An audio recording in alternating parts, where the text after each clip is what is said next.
నమస్కారం ఘంటారావానికి స్వాగతం. ముందుగా ప్రధానాంశాలు.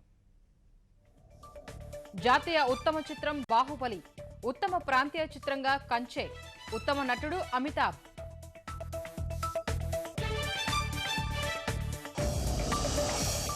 ప్రపంచానికి తెలుగు సినిమా సత్తా చాటిన బాహుబలి, అన్ని విధాలా అర్హమైన చిత్రమని ప్రముఖుల ప్రశంసల వర్షం.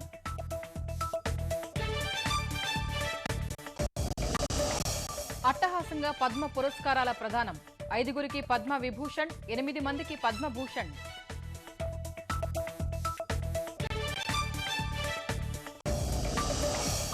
నదుల అనుసంధానంతో కరువుపై సమరం, పట్టిసీమ ఎత్తిపోతలను లాంఛనంగా ప్రారంభించిన ముఖ్యమంత్రి.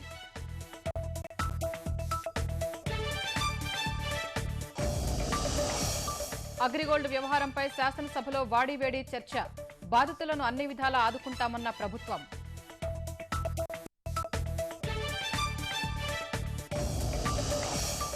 వైకాపా విధానాలతో విభేదించే వీడాలనుకుంటున్నా, జగన్తో ఇక మాట్లాడాల్సిందేమీ లేదన్న జ్యోతుల నెహ్రూ.